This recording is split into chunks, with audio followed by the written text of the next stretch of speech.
질문으로 설교를 시작하겠습니다. 에베소서 말씀이잖아요. 잘 들어보세요. 어려운 질문이에요. 어떻게 질문 맞힌 사람은 이따가 과자 하나 주시나요? 어려운 질문 잘 들어보세요. 에베소서는 누가 썼죠? 사도 바울이 썼어요. 사도 바울이 에베소서는 어느 교회에 쓴 것일까요? 어렵다. 에베소서예요. 이거 산부인과에서 주로 쓰는 말씀 아닙니다. 에베소서를 사도 바울이 어느 교회에 쓴 걸까요? 네, 에베소. 딩동댕. 이따 과자 주셔야 돼요. 에베소는 로마의 그 지역 중에 한 도시의 이름이에요. 상업의 중심지이고 무역의 중심지. 아시아 지방의 수도였고 어떤 동서양에 있는 교통의 요지였어요. 이러한 지리적 이점을 생각할 때 이 에베소 지역은 복음이 이 에베소 지역을 거쳐서 빠르게 흘러나가는 지역이기도 했고 또 잡다한 것들이 쉽게 유입되는 지역이기도 했어요. 그 때문에 어떤 그 헬라의 철학, 동양의 종교, 어떤 이단적인 유대인들의 그 율법주의, 영지주의, 그런 혼합적인 것들이 잡다한 게 다 들어오는 지역이 에베소이기도 했어요. 또 그 에베소 지역이 저는 아직 유럽 여행을 못 가봐서 모르는데 유럽 여행을 갔다 오신 분들이 에베소 지역 가면 세계의 그 7대 그 불가사의 중 하나인 아르테미스 맞나요? 아르테미스 신전이 있대요. 그래서 여신 숭배의 중심지이기도 했대요. 그리고 로마 이 에베소서가 쓰여질 때 그 로마 황제의 압제 가운데 있기 때문에 로마 황제의 숭배의 아주 근거지이고 잡다한 그런 이단 우상 숭배가 만연한 지역. 그렇기 때문에 교회가 정말 교회답게 일할 수 있는 지역이기도 한 반면에 교회가 아주 박살이 나게 딱 좋은 환경의 지역이 에베소 지역이었어요. 에베소 지역에서 사도 바울이 약 2년에서 3년가량 사역을 했다고도 말해요. 교회를 세우고 복음을 전하는데 큰 노력을 기울이다가 회당에서 복음 선포하다가 유대인에 의해서 이 에베소 지역에서 쫓겨나요.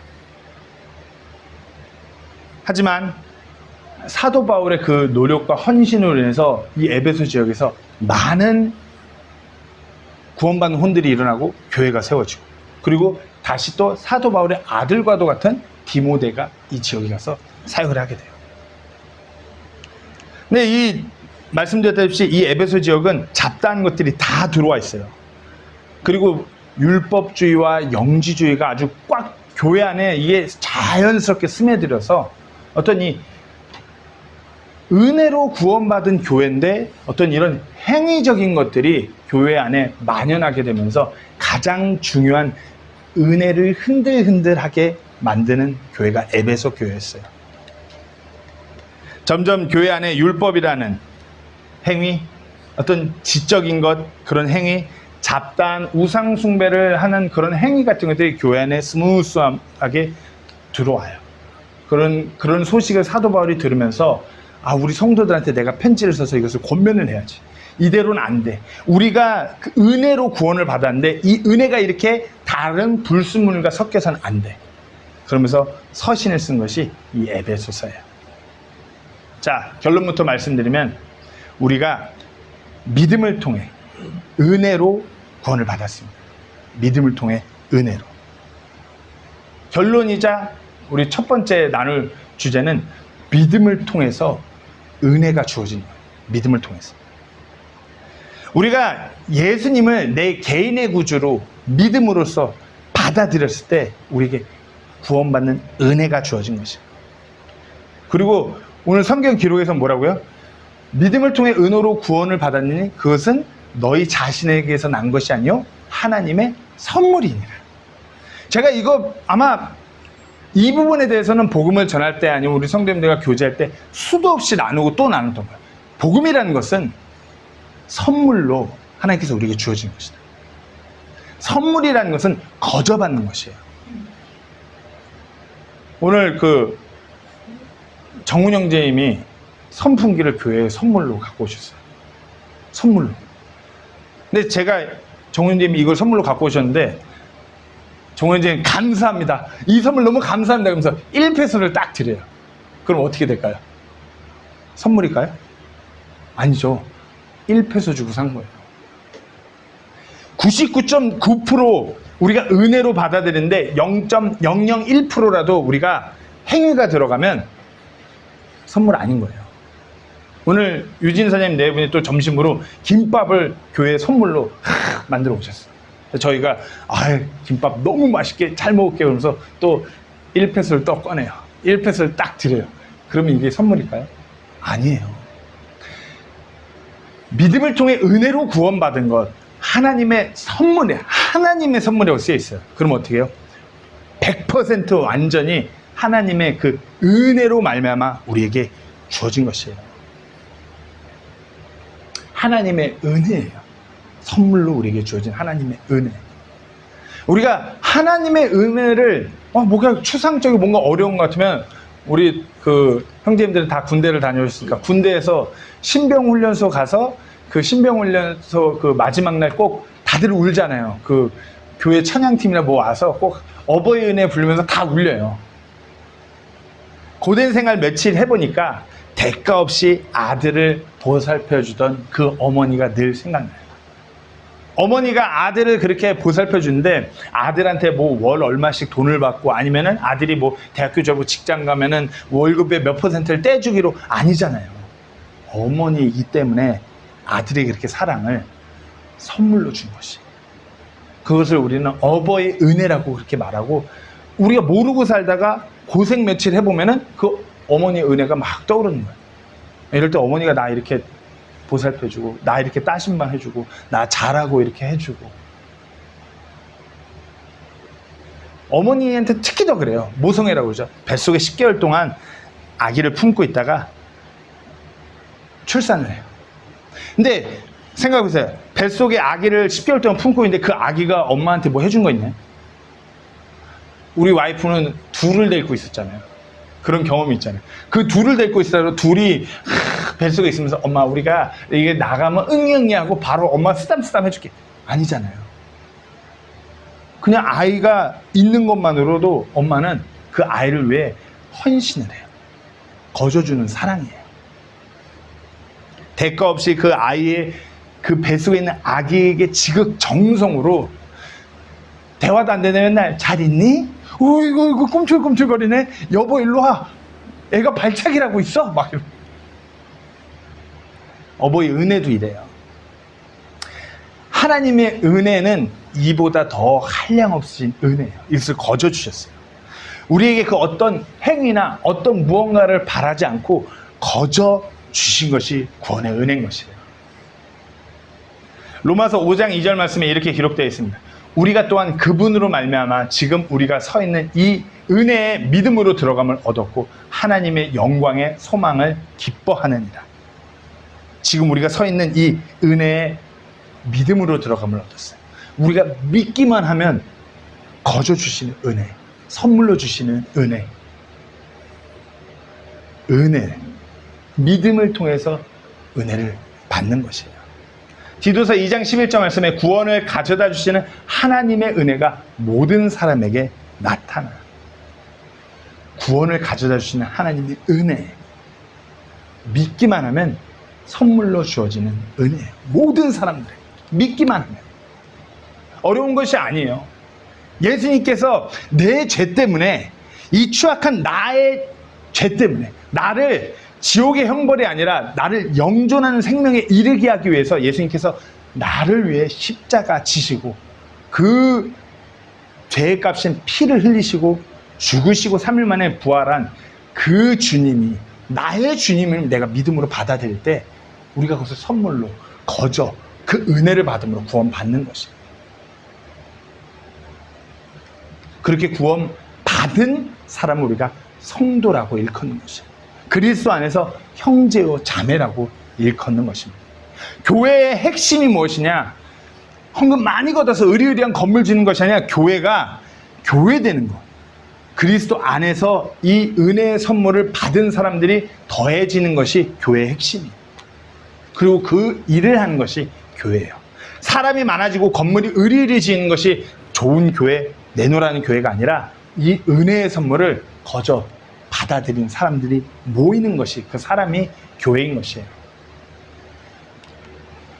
그리고 그 은혜는 다름 아닌 하나님으로부터 주어지는 것이에요. 오늘 본문 말씀에 뭐라고요? 믿음을 통해 너희가 은혜로 구원을 받았니? 그것은 너희 자신에게서 난 것이 아니요 하나님에서, 우리에게서 난 것이 아니에요. 하나님으로부터 오는 선물인 것이에요.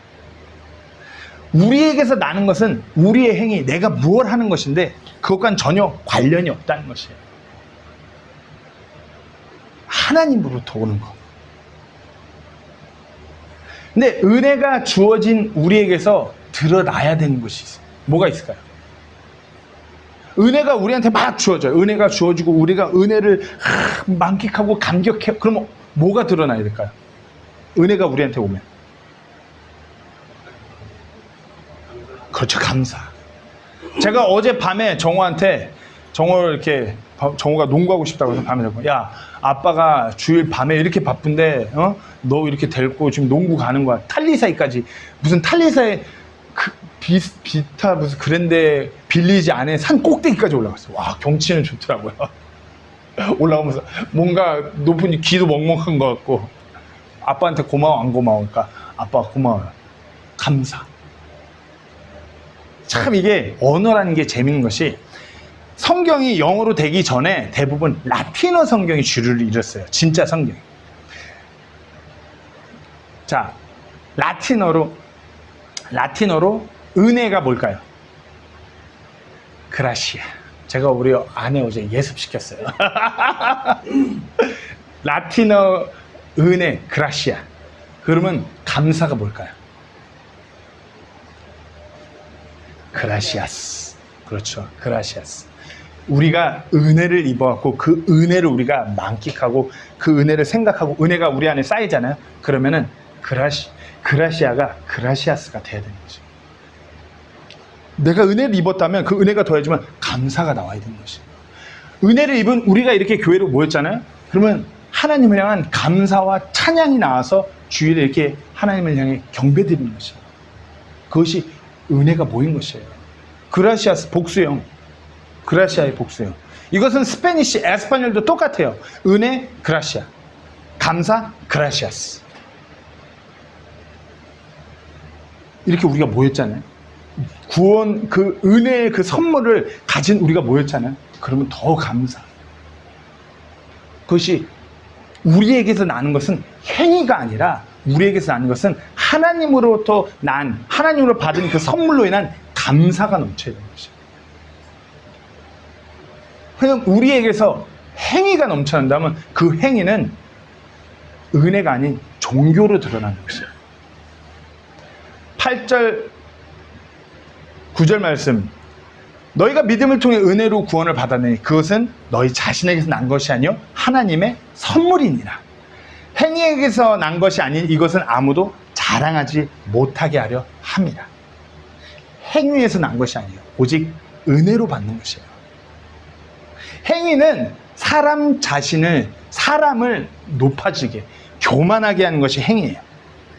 행위로 구원을 받는다면, 아니면 행위로 구원을 이뤄간다면 사람이 자꾸 높아지는 것이에요. 사람이 얼마나 교만해지는지 보셔야 돼요. 천주교를 예를 들자면, 천주교의 교황, 성스러운 성인 사람이에요. 결혼도 안 하고 평생 그 신비스럽게 살아가는 사람들이 교황을 어마어마하게 높여요. 교황의 손 한 번 잡아보기 위해 어마어마한 액수의 돈을 치른대요.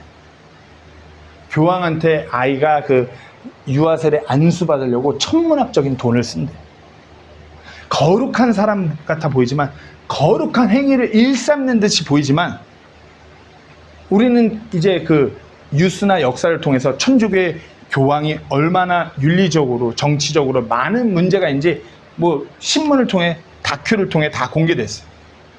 행위로 구원을 받을 수 있다고 하는 무리들이 다 이와 같아요. 자꾸만 사람이 높아져요. 뭔가 행위로 뭘 어떻게 하는 그런 종교 집단에 가면 늘 하나님이 아니라 특정한 사람 누군가가 높아져요. 늘 어떤 종교의 특징은 아니라고 하지만 교주 같은 누군가 한 명이 드러나요. 신천지 볼까요? 어마어마한 행위와 어마어마한 헌금을 강요하는 신천지 교주가 드러나요. 그 뉴스 세상을 떠들썩하게 했잖아요. 작년에 JMS 그 아주 젊고 이쁜 여자들한테는 자기랑 잠자를 해야 어떻게 죄를 말도 안 되는 교리 같은 걸로 헌금을 강요하는, 거기도 교주가 들어요.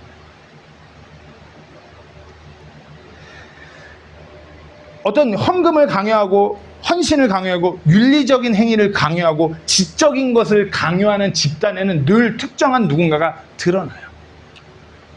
누군가가 자꾸만 세워져요. 그러나 우리가 성경을 읽어보면 요한복음에서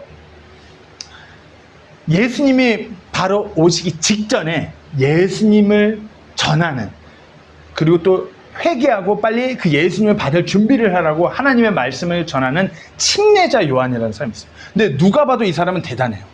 광야에서 그냥 가진 것도 없이 소위 세상 말로 무소유로 오직 하나님의 말씀만, 오실 메시아만 전하는 그 침례자 요한, 누가 봐도 대단한 하나님의 사람. 그러나 그 침례자 요한이 이렇게 고백해요.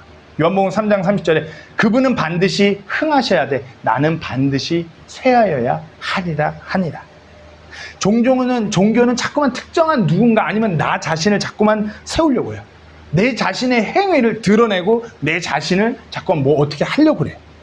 그러나 믿음을 통해 주어지는 은혜는 나라는 이 존재는 한없이 작아지고 나에게 그 은혜라는 선물을 허락하신 하나님만 드러나고 높여지게 하는 것이에요. 행위라는 것은 어찌 보면 은혜의 모조품과 같은 것이에요. 행위. 은혜로운 듯 보이고 뭔가 은혜가 있는 듯 싶지만 그것은 종교예요. 위험한 것이에요. 교회가 종교 집단이 되면 너무나 위험한 것이에요. 하나님의 은혜가 넘쳐서 감사가 넘치고 하나님이 드러나야 되는데 이 행위가 넘쳐갖고 종교적인 집단이 되면 사람만 드러나고 은혜가 아닌 특정한 사람의 무언가 자꾸 교만함만 넘쳐나는 것이죠. 어느 교회는 침례를 받아야 구원받는다고, 어느 교회는 구원은 잃어가는 것이라서 거듭해서 순종과 헌신을 강요하고, 어느 교회는 집단 교주와 같은 그 한 사람의 말에 복종해야지만이 구원받을 수 있다고. 종교적인 집단이에요. 비상식적인 행위를 일삼아요. 성경 어디에도 죄인이 행위를 통해서 구원받는다는 구절이 없어요. 그런데 사람들은 참 아이러니하게 다들 교회를 보면, 특히 믿지 않는 사람들의 그 인식에는 교회를 가면 내가 무언가를 해야 될 것 같고, 교회를 가면 내가 버는 나의 그 월급에서 어느 특정 헌금을 해야 될 것 같고, 교회를 가면 내 삶이 뭔가 복잡해질 것 같고, 교회를 가면 뭐가 어려운 듯이 얘기해요. 교회를 가면 뭔가 자꾸 조건이 걸린 걸로 착각해요. 우리가 교회가 된다는 것은, 하나님의 은혜를 입는다는 것은 선물이에요. 은혜를 통해서. 그와 같은 어떤 행위에 대해서 자꾸만 사람들이 의구심을 갖는 것에 대해서 예수님께서 비유로 말씀하신 적이 있어요. 마태복음 20장을 보시면 포도원에 간 품꾼들의 비유가 나와요.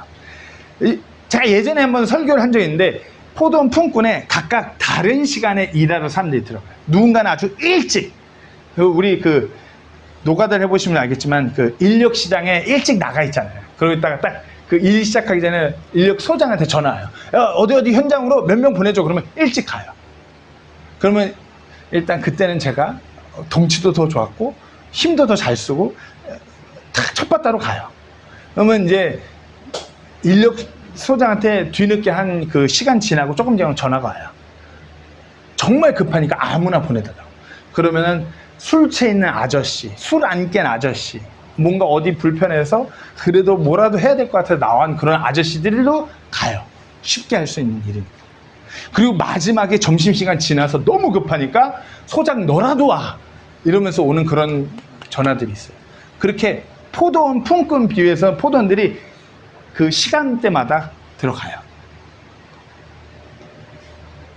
그러면서 이제 그 하루 품삯을 받을 때가 되니까 주인이 그렇게 시시각각 다르게 왔는데 똑같이 품삯을 주니까 먼저 온 품꾼들이 노조가 연합해서 이제 이거를 들어가는 거예요. 시위를 주인한테. 왜 우리가 아침 일찍 와서 띠양 빼서 그렇게 고생했는데 저 제일 늦게 온 사람 우리가 어떻게 똑같이 받을 수 있냐. 이건 아니다. 마태복음 20장 포도원 품꾼 비유 스토리예요. 제 뒷부분만 조금 읽어보겠습니다. 12절에 14절 말씀입니다.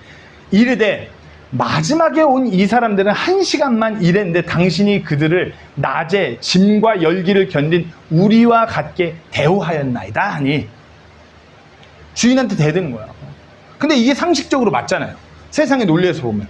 우리 일찍부터 왔고 이거를 날러도 우리가 몇 번은 더 날렀고 우리가 일할 때 그 띠양볕은 너무 뜨거웠는데 어떻게 저 사람들하고 똑같이 받냐. 그가 이르되 그가 그들 중 한 사람의 응답하여 이르되 친구여 내가 내게 잘못한 것이 없느냐 내가 나와 1데나리온으로 합의하지 아니하였느냐. 그러니까 그 사람도 그날 이때 당시 1데나리온은 가족을 부양하고 하루를 먹일 수 있는 품꾼이었어요. 그게 가장 필요한 사람이에요. 그 사람들을 아침에 일할 때 1데나리온 오케이? 네 주인님 시켜만 주십시오 이러고서 다 들어간 거예요. 틀린 거 아니잖아요. 주인이 얘기하는 1데나리온이 너무 필요하니까 내 것을 가지고 내 길로 가라. 마지막에 온 이 사람에게도 내게 준 것과 똑같이 내가 주리라. 이게 무슨 말이죠? 주인이 은혜를 베푼 것이에요. 사람의 눈에는 이 사람한테는 은혜가 적게 가고 이 사람한테는 은혜가 많이 간 것처럼 보여요. 근데 공통된 거는 일찍 들어온 늦게 들어온 모든 품꾼에게 공통된 거는 1데나리온이 필요한 것이에요. 1데나리온. 그래야지만 이 가족을 부양하고 그날 하루를 먹고 넘길 수 있는 1데나리온이 모두에게 공통적으로 필요해요. 일찍 온 사람은 몸도 건강하고 얼마든지 그럴 수 있어요. 늦게 온 사람은 몸에 하자가 있거나 무슨 일이 있거나 뭐가 그럴 수 있어요. 그러나 공통된 것은 1데나리온이 필요한 것이에요.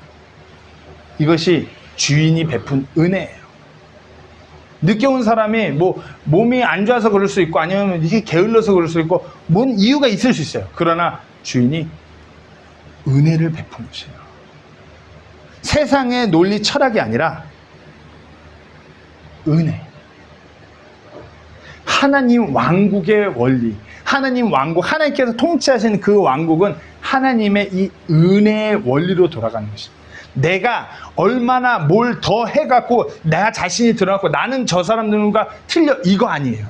하나님의 은혜는 나 같은 사람, 저런 사람, 어떤 교도소에서 이미 빨간 명찰 갖고 있는 그런 사람, 동일한 사람으로서 동일한 은혜를 주시는 공평한 하나님이에요. 이것이 하나님의 선물이에요. 공의, 하나님의 그 의로우심이에요. 은혜예요. 로마서 4장 4절에서 5절 말씀에 그런데 일하는 자에게는 품삯이 은혜로 여기시지 아니하고 빛으로 여기시면. 그러니까 아까 포도원의 품꾼들이 자기가 일한 거를 주인이 자기한테 빚졌다고 착각해요. 아니에요. 품꾼에게 지금 1데나리온이 너무 필요하기 때문에 주인이 은혜를 준 거예요. 일하지 않더라도 하나님의 뜻대로 살지 않는 자를 의롭다 하시는 분을 믿는 자에는 그의 믿음이 의로 여겨집니다. 행위가 없더라도 하나님께서 주시면은 그것이 은혜인 것이에요. 우린 착각해요. 우리의 행위가 뭔가 대단한 것을 이뤄간다고 다 착각해요. 하나님 눈앞에는 그 대단한 행위를 누린다고 해도 똑같은 죄인이에요. 사람의 눈에나 주일날 교회에서 양복 쫙 빼입고 이러면서 교회에서 제가 너의 김 장로입니다. 김 목사입니다. 뭔가 그럴싸한 거. 그렇게 안 하면은 교회를 수십 년 다녔는데 뭐야 교회 와서 지금 뭐하는 종교 집단이에요. 성경에서 또 성경은 우리에게 어떤 영적인 교훈과 가르침을 주기 위해서 기록됐어요. 성경에 또 행위가 아니라는 한 사건이, 정말 유명한 한 사건이 있죠. 예수님이 십자가에 달릴 때 그 옆에 강도가 구원받는 사건이 있어요. 십자가형은 진짜 그 시대에서 가장 극악무도한 사람한테만 주는 형이 십자가형이에요. 그러니까 거기에 예수님 말고 거기에 매달린 강도라면 얼마나 추악했는지 우리가 상상해봐도 이거는 연쇄살인에도 플러스 알파로 한 그런 악질 중에 악질이에요. 근데 그 사람이 십자가에서 예수님 만나고 예수님께서 네가 나와 함께 낙원에 있으리로다. 구원받고 죽어요. 그 어떠한 행위가 1도 없이, 행위할 수 없죠. 이게 다 매달려 있는데 이 상태에서 예수님 믿는다고 그대로 죽어요. 근데 어떻게? 천국 갔어요.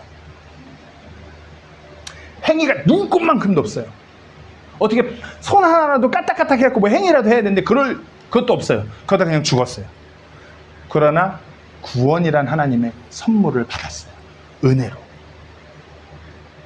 너희가 믿음을 통해 은혜로 구원을 받았나니 그것은 너희 자신에게서 난 것이 아니요 하나님의 선물입니다. 행위에서 난 것이 아니니 이것은 아무도 자랑하지 못하게 하려 함이라. 행위는 구원의 모조품이에요. 성경에서 행위를 어떤 헌금, 헌신, 헌물, 어떤 뭔가를 강요하는 구절은 없어요. 행위가 있는 사람이 믿음 좋은 사람, 행위가 드러난 사람이 정말 신실한 사람 아니에요. 이거 종교예요. 물론 인간적으로 우리가 신앙의 여정을 돌이켜보면 믿음이 있는 성도에게서 선한 행위가 보여요. 그러나 아무리 믿음이 좋고 본이 되는 그런 성도에게서 선한 행위가 드러나고 보인다고 하여도 행위로 믿음이 판단되어서는 안 된다는 것이에요. 행위에 나의 의가, 내가 드러날 수 있기 때문에, 사람이 높아질 수 있기 때문에. 우리가 이렇게, 제가 저희 아버지도 수십 년을 목회를 해오고 저도 이제 그냥 계속 교회 바운더리만 있었겠죠. 교회라는 그 조직을 계속 보고 있다 보면은 교회가 이렇게 다 함께 모여서 잘 지내면 되는데, 교회를 들어왔다 무리를 일으키고 떠났다 또 들어왔다 또 떠났다 또 들어왔다 또 떠났다 막 이래요. 힘들게 하고 떠나요. 근데 이렇게 가만 보면 교회에서 누가 떠났는지 아세요? 힘을 다해서 교회를 헌신적으로 섬겼던 사람이 보면, 다 그런 건 아니겠지만 온 힘을 다해서 교회를 이렇게 헌신적으로 섬겼던 사람이 떠난 사람 중에 반이 그런 사람들이에요. 교회를 뭔 일이 터지면 제일 먼저 나가요. 제가 아버지 밑에서, 저희 아버지가 한때 그래도 목회를 잘 하셨었어요. 강서구 화곡동에서 그 여의도 순복음교회 그 다음 세대 탑 클래스다라는 소리를 들을 정도로 순식간에 교회가 어마어마하게 올라갔었어요. 그러니까 그 동네 내노라는 많은 은행장부터 시작했고 유명 좀 콧방귀 좀 킬 수 있는 사람들이 많이 들어왔어요. 그리고 열심히 섬겼어요. 교회 뭔 일 터지니까 그렇게 열심히 섬긴 분들부터 다 나가더라고요. 왜? 은혜보다는 행위가, 내 행위 앞에서 나랑 뭐가 맞지 않으니까, 내가 높아지니까 그 교회 안의 문제를 내가 더 은혜 가운데 교회를 위해서, 이게 아니라 나가는 거예요. 로마서 11장 6절 말씀입니다. 만일 그것이 은혜로 된 것이라면 더 이상 행위에서 난 것이 아니니 그렇지 않으면 은혜가 더 이상 은혜가 아니니라. 그러나 만일 그것이 행위에서 난 것이라면 더 이상 은혜가 아니니 그렇지 않으면 행위가 더 이상 행위가 아니니라. 말이 어려워요. 이게 래퍼인가? 이거 랩으로 해야 되나? 라임인가? 간단해요. 은혜에서 나는 것이고 행위가 아니라 이거예요. 은혜로 말미암아 되는 거예요. 은혜로. 기억하세요. 은혜가 모이면, 그라시아가 모이면 그라시아스예요. 행위가 아니에요. 내가 하나님을 위해서, 그래 내가 좀 받았으니까 내가 좀 뭐 좀 해야지. 그래 얼굴 볼 낯이 있지. 내가 좀 뭐 좀 해야지. 이거 아니에요. 그냥 감사하고 감격합니다. 마지막입니다. 우리는 은혜를 통한 그분의 작품이에요. 오늘 본문 10절 말씀에 우리는 그분의 작품이요 그리스도 예수님 안에서 선한 행위를 하도록 창조된 자들이며 하나님께서 그 선한 행위를 미리 정하신 것은 우리가 그 행위 가운데서 걷게 하려 하십니다. 8절 9절에서 우리가 은혜에 대해서 다뤘어요. 10절은 은혜를 입은 자에게 향한 말씀이에요. 믿음이 없는 사람들에게 해당되는 것이 아니에요. 믿음을 갖고 은혜를 입은 자를 하나님께서 뭐라면 그분의 작품, His workmanship, 작품이라 이거예요. 그리스도 예수 안에서 선한 행위를 하도록 창조된 그런 일들을 하도록 예정되고 계획된 자들이라 이거예요. 우리가 그 가운데서 걸어가는 죄인이 행위로 구원받는 거 아니에요. 죄인이 은혜로 구원받아서 하나님의 작품이 됐어요. 그러면 이 작품은 선한 행위를 하면서 그 선한 행위 가운데서 걸어가도록 그렇게 계획된 작품이라 이거예요. 절대적인 주권을 하나님께서 우리를 수동적으로 딱딱딱 만져갖고 우리가 로봇처럼 이렇게 되는 것이 아니라 은혜에 감격해서 은혜에 감사함으로 자연스럽게 그리 가는 것이에요. 성도에게 있어서 은혜 없는 행위는 은혜에 감사하고 감격하지 않는 그 행위는 어떤 종교적인 무언가만 남기는 것이에요. 성도는 그 은혜에 감격하고 감사하는 것이에요. 그리고 그 은혜에 감격하고 감사할 때 결과적으로 열매로서 선한 행위라는 것, 하나님의 왕국을 확장시키고 교회를 세우는 그런 선한 행위가 나오는 것이에요. 사도행전 4장 33절에서 35절 말씀, 은혜 입은 자들, 초대교회 이야기가 나와요. 사도들이 큰 권능으로 주 예수님의 부활을 증언하며 큰 은혜가 그들 모두에게 임하였고, 은혜가 임했어요.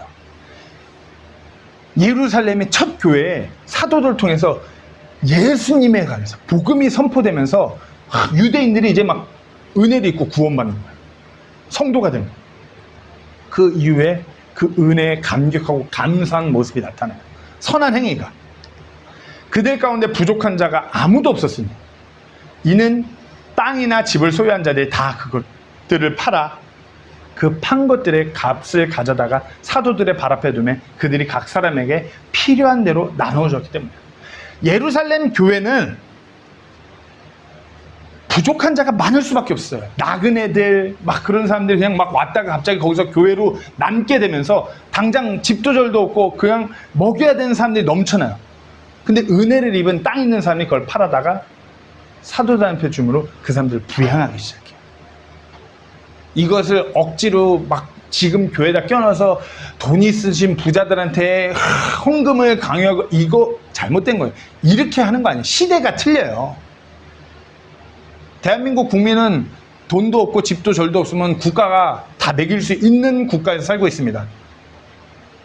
지금 뭐 한 거냐면 은혜를 입은 자들이 그 은혜에 감사하고 감격한 것이에요. 그러고서 그 자연스럽게 교회를 보니까 이 교회가 하나님의 교회로 세워져야 되는데 왕국이 확장되는데 이 필요가 보니까 감사하고 감격한 자들이 그냥 자연스럽게 선한 행위를 한 것이에요.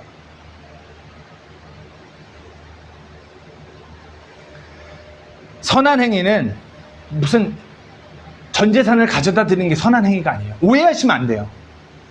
구원받은 성도, 은혜를 입은 성도가 다시 말씀드립니다. 교회를 세우는 일에 동참하는 것이 선한 행위예요. 그리고 그것은 어떤 교회에서 어떤 일이 될 수도 있고요. 부부간의 일이 될 수도 있고요. 가정 안에서도 일이 될 수 있어요. 부부도 교회고요. 가정도 교회고요. 우리 이 모임이 교회인 것이에요. 선한 행위. 선한 행위 안에 걷게 하려 한다는 것. 걷는다는 것. 우리가 그 성경에서 보면은 live, 살다라는 표현보다는 walk, 걷다라는 표현으로 성경이 성도의 삶에 대해서 그렇게 표현을 해요. 왜 그럴까요? live와 walk. walk은 말 그대로 걸어가는 거예요. 이렇게 걸어가요. 우리가 걸어갈 때 어떻게 하죠? 한 걸음, 한 걸음. 여기 장애물 있네? 한 걸음을 요로. 여기서 이렇게 한 걸음 요로. 영수 형제한테 가려면 한 걸음 요로. 여기서 승환 형제한테 한 걸음 요로. 걸음마다 뭐가 있죠? 선택이 있어요. 성도가 걸어간대요. 하루하루 매 순간순간마다 그 은혜에 감사하고 감격하면서 순간순간마다 내가 어떤 그 감사하며 감격에 의해서 선택을 하게 된다 이거예요. 그게 선한 행위예요. 구원을 우리가 나무로 본다면 선한 행위는 나무의 어떤 뿌리나 이런 그런 나무 자체를 하지 않아요. 선한 행위는 그 나무에서 열리는 열매예요. 열매가 떨어진다고 해도 나무는 똑같아요. 선한 행위라는 것이 그런 것이에요. 선한 행위가 구원받고 이것이 아니라 성도이기 때문에, 나무에 붙여졌기 때문에 그것이 자연스럽게 열매가 맺히는 것이 선한 행위예요. 성도라면, 그분의 진짜 작품이라면 그 은혜에 감사할 때 그 열매가 맺히는 것이에요. 오늘 그 바울이 어느 교회에 서신을 썼다고 그랬죠? 에베소 교회. 에베소 교회. 그 구원의 은혜로 인한 우리의 삶이 어떠한지, 정말 구원이 어떤 것인지 바울이 이렇게 서신을 썼잖아요. 그런데 에베소 교회에 바울이 아닌 누군가가 또 서신을 써요.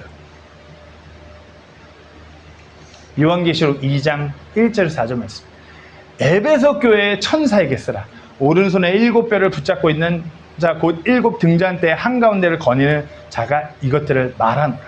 내가 네 행위와 수고와 인내를 알며 네가 악한 자들을 용납할 수 없음을 아노니 스스로 사도라고 말하나 사도가 아닌 자들을 네가 시험하여 그들이 거짓말쟁이들임을 알아냈고. 대단한 교회예요. 어마어마하죠. 최고예요. 지금 시간으로 하면 지금 이런 교회에 있으면 진짜 왔다 최고. 행위, 헌신적이고 수고하고 모든 걸 참아내고 거기다가 성경적인 지식도 얼마나 높은지 악한 죄를 용납할 수 없고 사도라고 말하지만 사도가 아닌 사람들을 교리적으로 다 분별해내는 그런 교회. 최고의 교회예요. 또 참고 인내하며 내 이름을 위해 수고하고 낙심하지 아니하였느냐. 그럼에도 불구하고 내가 너를 책망할 것이 조금 있나니 이는 네가 네 처음 사랑을 버렸기 때문이야. 에베소 교회를 향한 사도 요한의 권면이에요. 어느 제가 존경하는 목사님이 그러시더라고요. 이걸 읽으니까 사도 요한은 분명히 사도 바울이 쓴 에베소 서신서를 읽고 에베소 교회를 보니까 그 문제를 정확하게 직시했다. 교회 내 잘못된 것들이 들어와갖고 그것이 구원과 행위가 정확하게 갈라져갖고 잘 자라다가 어느 순간 또 다시 그 잘못된 행위라는 것이 교회 안에 들어와서 그것이 다인 것 마냥, 그것에 열심을 내는 것이 다인 것 마냥 교회를 장악하면서 교회가 가장 중요한 그라시아스가 되는 것을 잊어버렸다고.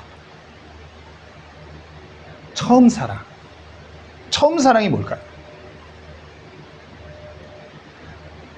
처음 사랑은 우리가 하나님으로부터 처음 사랑이 시작되는 그것에 대해서 얘기해요.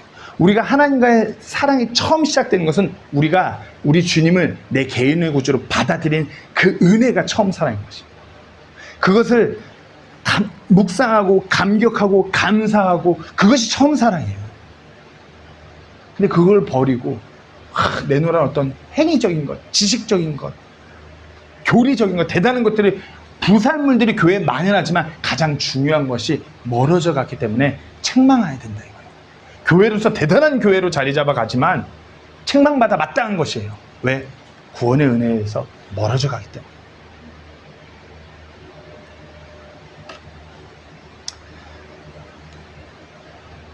다시 한번 아까 아기들 얘기한 걸로 돌아갑니다.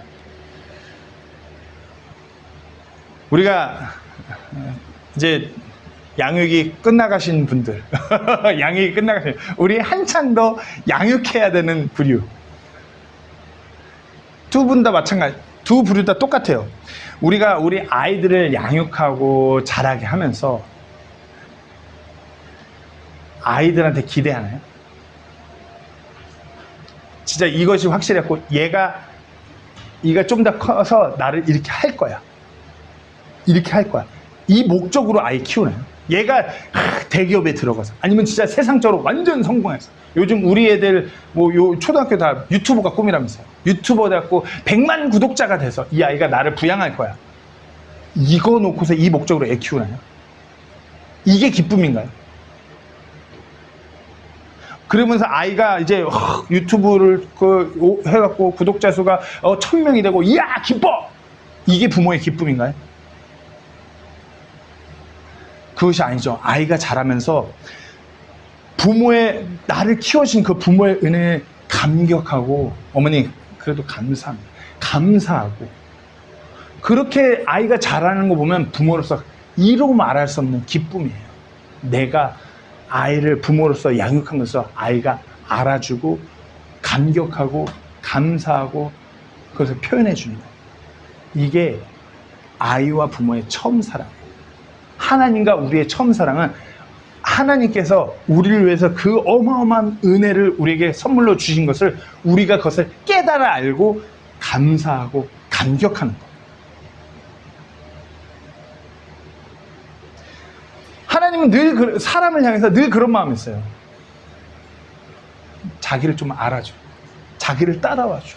내가 너를 돌보고 있고 내가 너를 이끌고 있는데 네 뜻대로 안 된다고 그러면 안 되는데, 네 뜻대로 그렇게 가다간 너 완전히 망가지는데 내가 이렇게 가자는 대로 따라와야 됩니다. 예레미야서 2장 2절에 이런 말씀이 있습니다. 가서 예루살렘의 귀에 외쳐 이르기를 주께서 이같이 말씀하시네. 내가 너를 기억하되 네가 씨 뿌리지 않는 땅 곧 광야에서 나를 따랐을 때 보여준 네 젊은 시절의 친절과 네 정혼한 때의 사랑을 기억합니다. 우리가 구약 성경을 읽어보면 이스라엘 백성이 이 광야에서 씨 뿌리지 않는 땅에서 보면은, 얘 이스라엘 백성 어떻게 이렇게까지 할 수 있지? 하나님께서 그 노예로 이집트의 압제에 있는 거 너무 힘들어하니까 하나님께서 친히 어마어마한 기적으로 그 압제에서 끄집어 내갖고 매일 먹이시고 돌보시고 지키시고, 근데 맨날 목을 뻣뻣하게 들고 하나님한테 반기를 들고 우상 숭배하고, 근데 하나님은 그때가 좋았대요. 그 사랑을 기억합니다. 그 사랑이 그립대요. 왜 그럴까요? 그때는 애같이, 마냥 어린아이같이 그래도 하나님이 야, 때 됐어. 불기둥 구름꾼에 일로 이동해요. 야, 얘 빨리 가야 돼. 야, 그만해. 쫓아가요. 맨날 만나 이러고 만나주시면 또 먹어요. 또 가자 그러면 가요. 뭔가 투덜투덜대고 뭔가 어린아이같이 맨날 응석바지같이 그래도 하나님 따라왔어요. 하나님은 그 은혜를 그래도 감격하고 감사했어요. 그러나 어느 순간부터 그 시절에 하나님이 허락하시고 공급하시는 그 모든 것들에 대한 은혜와 감사가 사라진 지금의 이 백성에 대해서 하나님께서 에레미야 대언자를 통해서 메시지를 전하신 거예요. 완전히 하나님을 잊어버린 이 백성, 그 하나님의 은혜를 잊어버린 이 백성.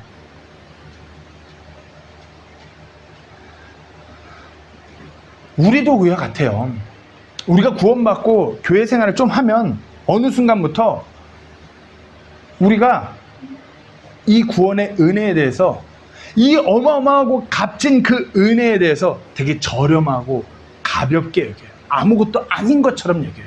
내가 구원받았던, 한 번 받은 구원은 영원한 구원이라, 한 번 내가 예수님을 내가 내 개인의 구주로 그렇게 받아들인 그 사건으로 해서 내가 이제 천국 백성이 되는데 어느 순간부터 그걸 잊어버려요. 하나님은 계속 그걸 그리워하는 것이에요. 기억나냐? 너 그렇게 그때 예수님 만나고 너 그렇게 하나님 믿음에 감격할 때 나 그때가 좋았다. 그때 아무것도 할 줄 모르고 성경적인 거 아무것도 알지 못해도 하나님 그래도 감사합니다. 이때가 좋았다.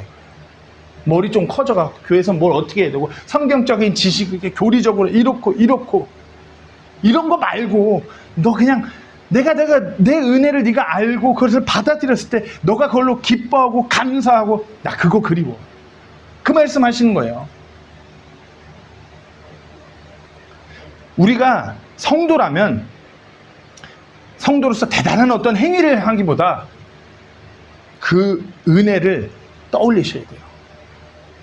이 벌레만도 못한 나를 살리시고자 십자가에서 예수님이 그 보배로운 피를 흘려 나를 살리셨으면 내가 떠올리고 기억하는 것이에요. 그리고 자기 자신한테 매일의 삶에서 물어보셔야 돼요. 내가 이 놀라운 하나님의 은혜를 정말 그 가장 귀한 선물로 여기며 살고 있는가? 아니면 너무나 익숙해져서 당연한 권리처럼 등한시하고 살고 있잖아요. 우리 아이들이 자라나면서 부모에게 어마어마한 은혜로 자라요. 근데 아이들은 때로는 안타깝게도 부모의 그런 마음을 몰라줘. 당연한 듯이 살아가요. 그냥 당연한 듯이 내가 태어났으니까, 내가 잘났으니까 좀 이렇게 살아가는 줄 아이들이 많은 착각 속에서 하면서 때로는 부모 가슴 아프게 해요. 우리가 그래요. 우리가 잘나서 여기 필리핀 세부에서 떵떵거리면서 사는 거 아니에요.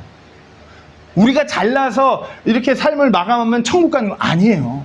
다 하나님의 은혜로 말미암아 그리 되는 것이에요. 에베소 교회, 요한계시록에서 그 에베소 교회는 그 처음 사랑이 자꾸만 흐릿해진 거예요.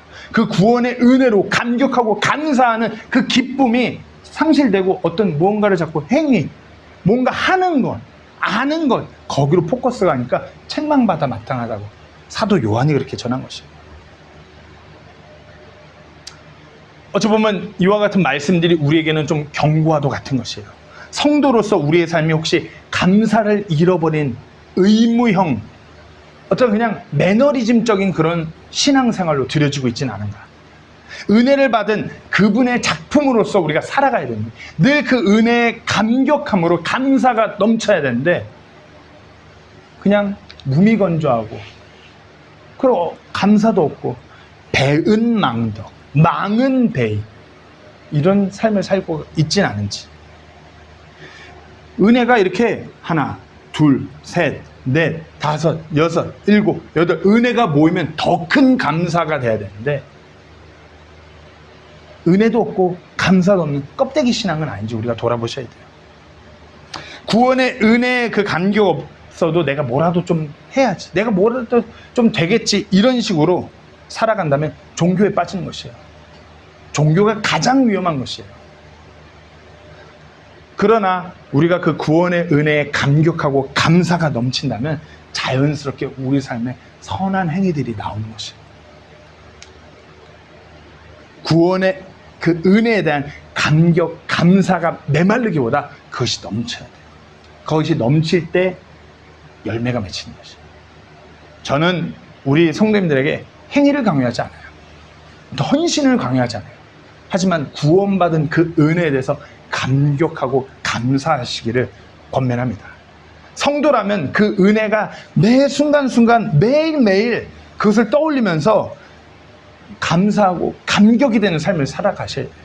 그럴 때 우리 삶이 변화가 오는 것이고, 그럴 때 다시 오실 주님을 우리가 소망하게 되는 줄로 믿으셔야 됩니다. 우리가 그렇게 그 은혜에 감사하고 감격하는 그런 하나님의 작품으로 드려지는 우리 교회 되기를 간절히 소망합니다. 기도가 마치겠습니다.